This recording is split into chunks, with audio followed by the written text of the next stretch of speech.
है। और इस क्रम में अब मैं जिन्हें बुलाने जा रहा हूं वे FYB science MJ college Jalgaon के विद्यार्थी हैं कमलेश प्रहलाद सोनावणे। मंच पर उपस्थित सभी मान्यवर और मेरे प्यारे युवा दोस्तों, सबसे पहले हम सभी युवाओं के प्रेरणा स्थान स्वामी विवेकानंद, भगत सिंह और छत्रपति शिवाजी महाराज को नमन करके मैं अपनी शुरुआत करता हूं।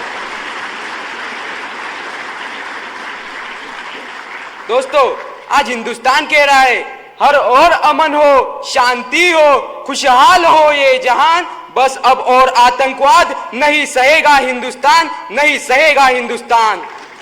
दोस्तों, आज देश विदेश की सबसे बड़ी समस्या के बारे में पूछा जाए तो हर कोई बोलेगा आतंकवाद। साथ ही साथ हमारे देश को कोई सबसे बड़ा अंदरूनी धोखा है तो वह है नक्सलवाद और विद्रोह का।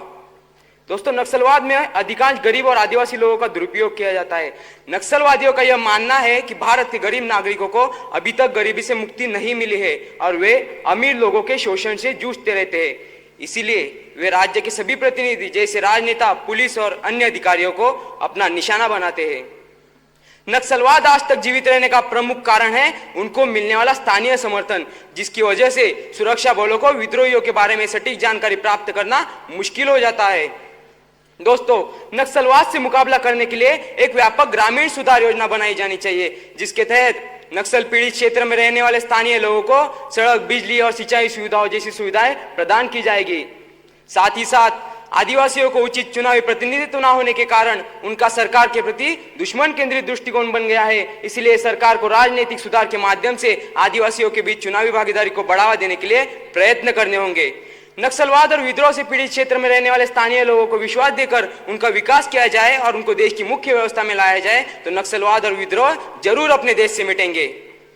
दोस्तों, आज पर्यावरण सुरक्षा के बाद दूसरी सबसे बड़ी वैश्विक समस्या है आतंकवाद। तो क्या है आतंकवाद? अगर मेरी माने तो आतंकवाद अहंकार का वो कट्टर स्वरूप है जो एक इंसान को हैवान बना देता है, फिर चाहे वह अहंकार किसी धर्म, जाति, राज्य, राष्ट्र, समाज या स्वयं के प्रति क्यों न हो। आजकल अपनी बात सही साबित करने के लिए आतंकवाद को हथियार बनाया जाता है। उसमें भी आजकल आतंकवादी धर्म को अपना आधार मानते हैं।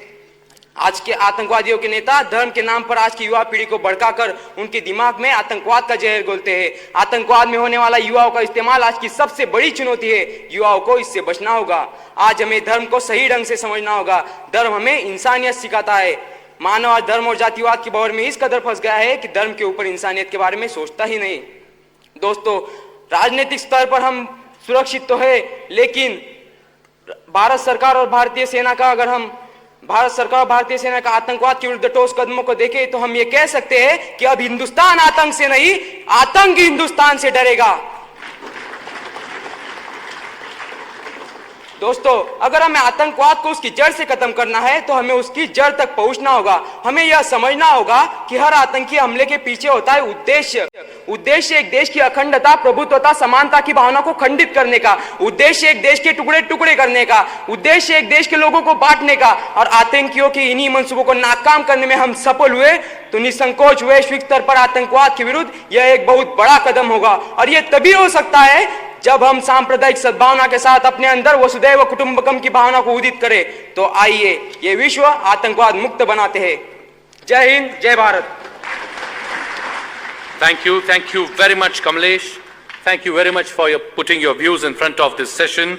I request Shri Rahul Kara to kindly felicitate and congratulate Kamlesh Sonavne.